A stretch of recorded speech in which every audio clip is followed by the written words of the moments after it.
ह्या मिस सबनीसना काय झालंय? आज काहीतरी वेगळ्याच वागत आहेत. त्यांचा नेहमीचा तो ॲटिट्यूडवाला टोन पण नाही बोलण्यात. नेमकं काय झालंय? आदित्य विचार करत होता, पण लगेचच तो स्वतःच्या विचारांवर चमकला. पण मी इतका का विचार करतोय त्या चष्मीसचा? ओ गॉड! त्याने डोळे फिरवले आणि मग लॅपटॉपमध्ये त्याचं तोंड खुपसलं. आता पुढे. आता संध्याकाळ झाली होती आणि युविका ऑफिसमधून घरी आली होती. पण तिने पाहिलं तर तिच्या बरोबर समोर अक्षय उभा होता.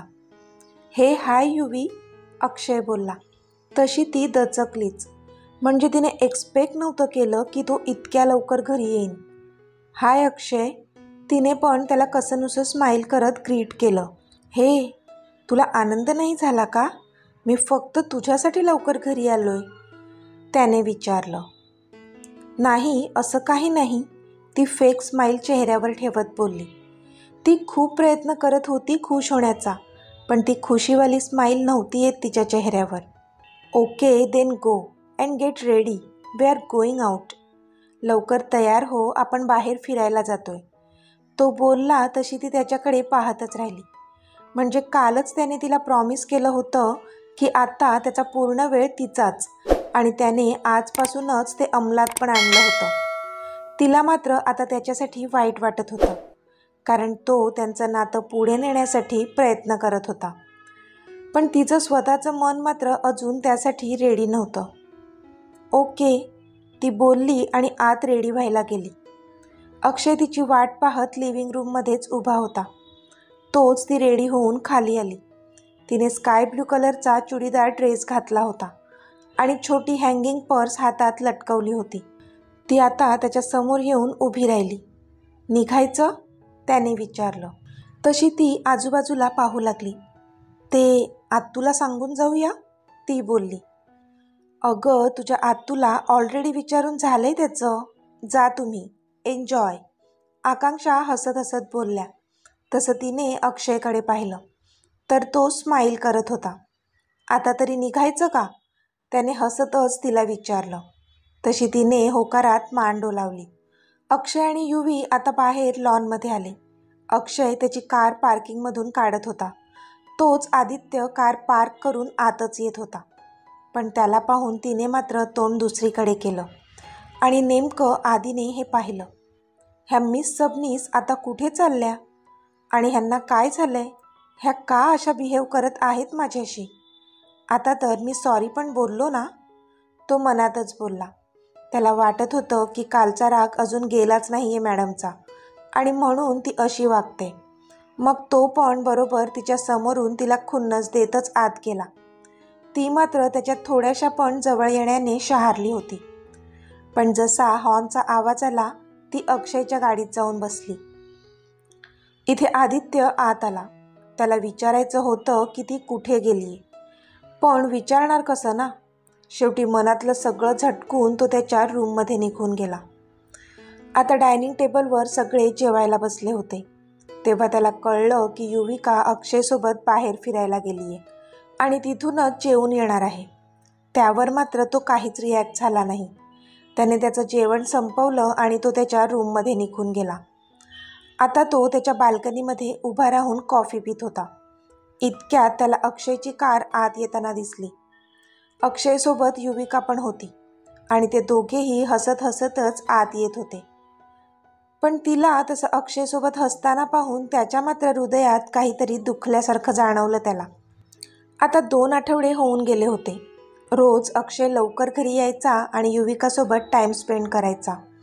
कधी तिला बाहेर फिरायला घेऊन जात होता. नेहमी तिच्या मनाचा विचार करत होता. युविका पण जसं तिने ठरवलं होतं की आदित्यपासून लांब राहायचं, ती तसंच करत होती. ऑफिसमध्ये सुद्धा ती फक्त कामापुरतं त्याच्याशी बोलत होती. बाकीच्या वेळी ती नजर वर करून त्याच्याशी बोलत पण नव्हती. तो पण हे सगळं ऑब्झर्व करत होता, पण त्याने आता लक्ष देणं सोडून दिलं होतं तिच्याकडे. आज आदित्य ऑफिसला आला तेव्हा त्याने पाहिलं की युविका तिच्या डेस्कवर नव्हती.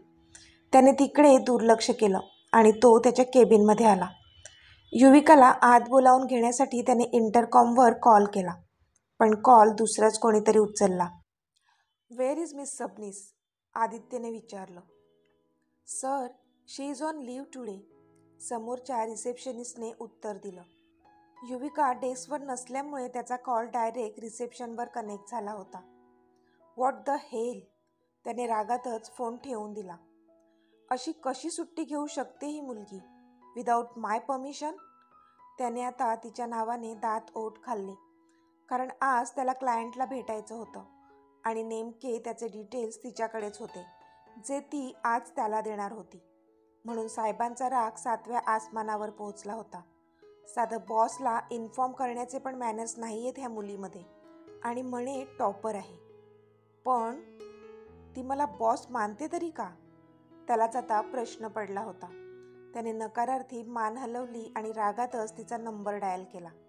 इथे युविका बेडवर पोटाला घट्ट पकडून लोळत पडली होती. आज तिला बरं वाटत नव्हतं. रात्रीच तिचे पिरियड्स सुरू झाले होते, त्यामुळे रात्रीपासूनच तिच्या पोटात खूप दुखत होतं. म्हणून आज तिने सुट्टी घेतली होती. रात्रभर झोप लागलीच नव्हती तिला. आत्ता कुठे झोप लागली होती. तोच फोनच्या रिंगने तिला जाग आली. तिने डोळे चोळतच फोन हातात घेतला, तर त्यावर सडू कॉलिंग येत होतं. त्याचं नाव बघूनच तिचे हार्टबीट्स थोडे हाय झाले. ती पटकन उठून बसली. हा कशाला फोन करत असेल आत्ता? उचलू की नको, ती मनातच विचार करू लागली. आणि शेवटी हा नाही करत तिने फोन उचलला. हॅलो, अशी न सांगता मी सुट्टी अप्रूव्ह करत नाही, माहीत आहे ना तुम्हाला? मग तुम्ही सुट्टी घेतलीच कशी, तेही मला इन्फॉर्म न करता? How dare you to do this? आता बजाज इंडस्ट्रीजच्या ओनरसोबत मीटिंग आहे माझी. त्याचे कोणतेच डिटेल्स नाही आहेत माझ्याकडे. मग तिथे जाऊन मी काय करू? तुम्ही स्वतःला टॉपर समजता ना? मग हे साधे मॅनर्स नाही आहेत का तुमच्यामध्ये, की सुट्टी घ्यायच्या आधी बॉसला इन्फॉर्म करावं? आदित्य आता चांगलाच तापला होता. एकतर मागचे बरेच दिवस ती त्याला इग्नोर करत होती, त्याचाच सगळा राग निघत होता.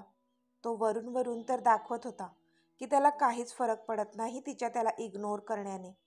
पण खरं तर फरक पडत होता त्याला, पण त्याच्याही नकळत. आता इथे आधीच तिच्या पोटात खूप दुखत असल्यामुळे मॅडमचा मूड ऑफ होता. पण काही वेळा आधी त्याचा नंबर स्क्रीनवर झळकलेला तेव्हा भले तिची धडधड वाढली होती. पण आता साहेबांचं एवढं मोठं लेक्चर ऐकून ती सुद्धा चांगलीच संतापली होती. ओ हॅलो, जरा आवाज खाली करा. किती बोलताय? थोडा पॉज घ्या ना. का सकाळपासून कोणी मिळालंच नाही तुमचा संताप झेलायला? जो सगळा राग माझ्यावर काढताय? ती पण बरसली त्याच्यावर. हे यू, तो पुढे काही बोलणार तोच तिने त्याला थांबवलं. आधी माझं ऐकून घ्या आणि मग बोला. पहिली गोष्ट तर मी आहेच टॉपर. तुम्ही माना अगर नका मानू, पण ही गोष्ट बदलणार नाही आहे, ओके? आणि मॅनर्सच्या गोष्टी तर तुम्ही मला शिकवूच नका.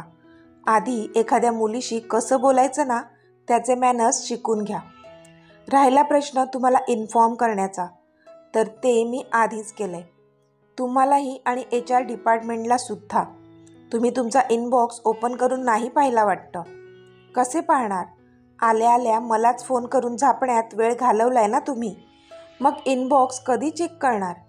आणि हो, बजाज इंडस्ट्रीजचे प्रोजेक्ट डिटेल्स पण मी तुम्हाला ऑलरेडी मेल केले आहेत. तुम्हाला आज मी नसल्यामुळे कोणताही त्रास झालेला मला नव्हतं चालणार. तेवढी रिस्पॉन्सिबल आहे मी माझ्या कामात. Goodbye. ती बोलली त्याला आणि फोन कट केला तिने.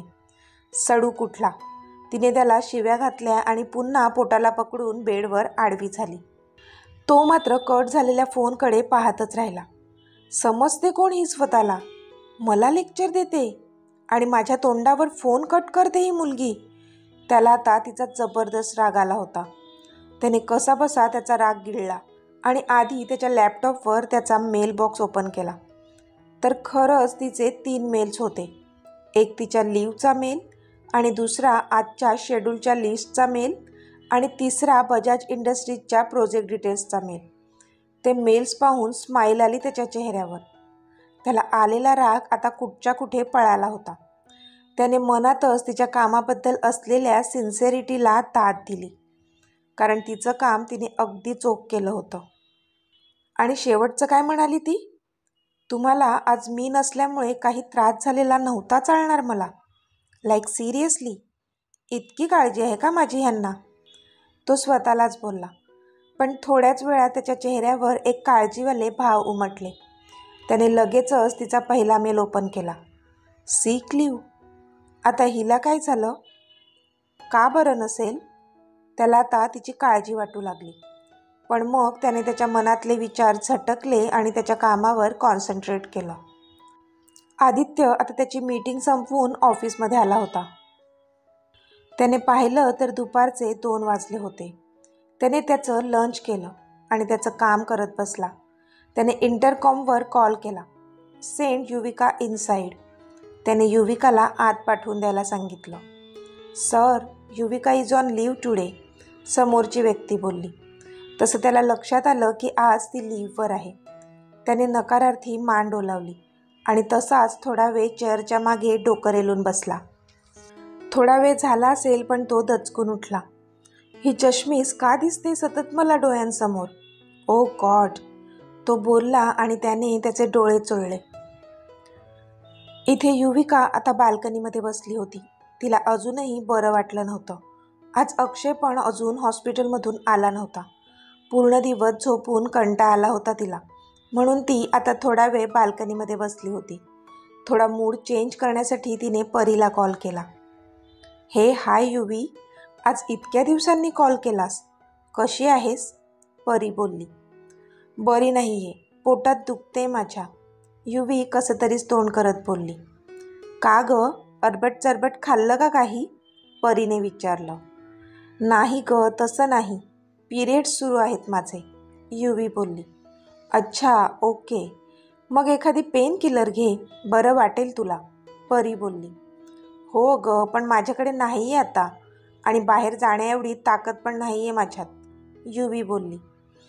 अगं, इतकी माणसं आहेत त्या घरात, सांग ना कोणाला तरी, परीने सांगितलं.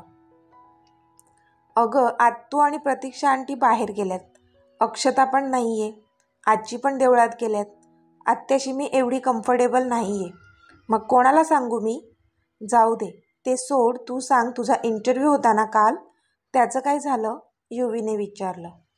अच्छा, तुला बरं लक्षात आहे, परी बोलली. म्हणजे काय, शॉर्ट मेमरी आहे माझी, माहिती आहे ना तुला, युवी थोडा भाव खात बोलली. ओके ओके, आता जास्त चण्याच्या झाडावर चढू नको, ओके. इंटरव्ह्यू देऊन तर आली आहे, ते कॉल करणार आहेत म्हणाले, बघू आता काय होतंय ते. पण आधी मला सांग, मी मागे 2 वेळा कॉल केला होता तुला, का नव्हता घेतला तू आणि कॉलबॅकही नाही केलंस? हां, परी आता तिला रागवून बोलत होती. पण युविका ह्यावर काय उत्तर देणार होती तिला? ती मुद्दाम तिला कॉल करत नव्हती, कारण तिला आदित्यपासून दूर राहायचं होतं आणि परी पुन्हा तिला तेच प्रश्न विचारेन असं तिला वाटत होतं, म्हणून ती तिला अवॉइड करत होती. युवी, काय झालं? बोल ना आता, दे उत्तर. युविका काहीच बोलत नव्हती, म्हणून परीने पुन्हा विचारलं. परी, अगं इतके दिवस खूप बिझी होते, म्हणून मला वेळच नव्हता मिळत कोणाला कॉल करायला. घरी पण मी 1-2 वेळा कॉल केला असेल बस, ह्या मागच्या काही दिवसात, युविका तिला पटेल असं सपशेल खोटं सांगत होती. परीने त्यावर नकारार्थी मान हलवली. तिला माहीत होतं ती का अवॉइड करत होती तिला ते, पण पुन्हा तेच बोलून तिला हर्ट करायचं नव्हतं तिला. युवी, मी तुला मागच्या वेळी काहीतरी विचारलं होतं, आदित्यबद्दल तुझ्या मनात काही फिलिंग्ज आहेत का म्हणून, पण तू मला सांगितलं नाहीस काही. शेवटी परीने विचारलंच, कारण तिच्या बेस्ट फ्रेंडने कोणताही चुकीचा निर्णय घेऊ नये असंच तिला वाटत होतं.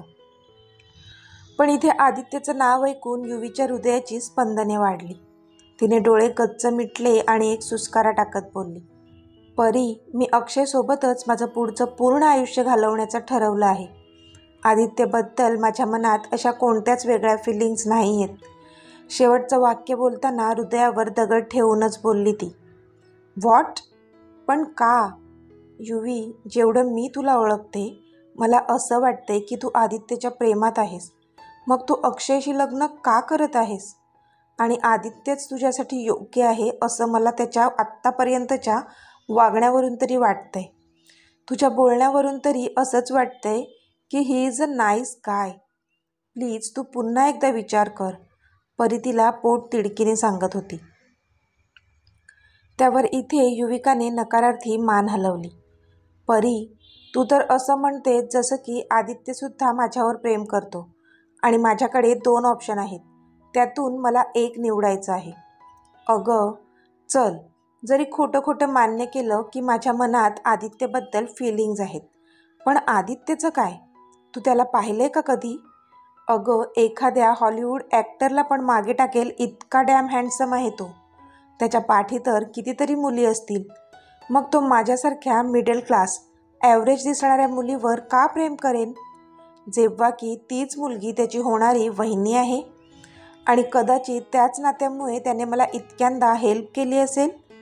तो खरोखरचा प्रिन्स आहे गं, आणि तो तर कोणीतरी प्रिन्सेसच डिझर्व करतो, नाही का?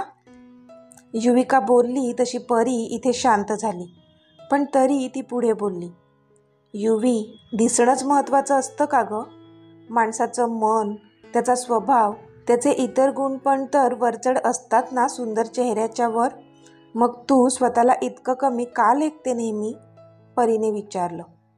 परी, ह्या सगळ्या गोष्टी फिल्ममध्येच चांगल्या वाटतात गं, रिअल लाईफमध्ये नाही. चल, मी ठेवते आता फोन. आता थोडा आराम करते. Bye dear. युविका बोलली त्यावर परीने पण बाय बोलून फोन ठेवून दिला. युविका आता पुन्हा जाऊन आत बेडवर आडवी झाली. आता संध्याकाळ झाली होती. आदित्य ऑफिसमधून आज लवकरच घरी आला होता. तो जिना चढून वर जात होता, पण वर चढता चढता त्याची नजर तिच्या रूमकडे जात होती. तिच्या रूमचं दार बंद होतं. तशी त्याने नजर फिरवली आणि तो त्याच्या रूममध्ये निघून गेला. पण रूममध्ये येऊन फ्रेश झाल्यावर सुद्धा त्याला तिचेच विचार येत होते. अरे यार, ही चष्मीस का दिसते सारखी सारखी? त्याचं डोकं आता काम करेनासं झालेलं. तब्येत बरी असेल का तिची? बघून येऊ का? म्हणजे विचारू का तिला काय होतंय ते? तो मनातच बोलत होता. शेवटी तो बेडवरून उठला आणि सरळ तिच्या रूमच्या दिशेने चालत गेला. दार हलकं उघडच होतं. तो तिच्या रूमच्या डोअरवर नॉक करणारच होता की त्याने पाहिलं तर ती बेडवर पोट आणि हातपाय दुमडून झोपली होती. चेहऱ्यावर वेदनेचे भाव स्पष्ट दिसत होते तिच्या, पण तिला तसं पाहून त्याच्या हृदयात मात्र चर्र झालं. तर मित्रमैत्रिणींनो, आजचा भाग तुम्हाला कसा वाटला ते मला कमेंटमध्ये सांगा. आणि जर आवडला असेल तर व्हिडिओला लाईक करा, शेअर करा आणि चॅनलला सबस्क्राईब करून बाजूची घंटी नक्की दाबा. चला तर भेटूया आपल्या पुढच्या भागात. तोपर्यंत धन्यवाद.